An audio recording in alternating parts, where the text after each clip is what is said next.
আমরা যখন মোবাইলে কোরআনুল কারীম তেলাওয়াত করি, তখন মোবাইলের স্ক্রিনে টাচ করতে হয়।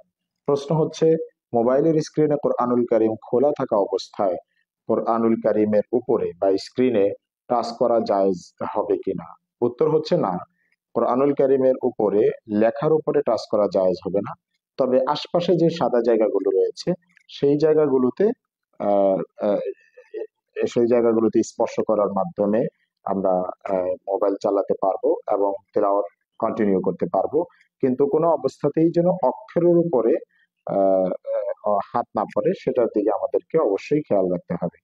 একইভাবে যখন আমরা টয়লেট বা ইত্যাদি খারাপ কোনো জায়গায় যাব, তখন মোবাইলের স্ক্রিনে কোরআনুল কারীম খুলে রাখা এটা একদমই বেয়াদবি। বরং সেই সময়টাতে আমাদেরকে এটা জায়েজও হবে না।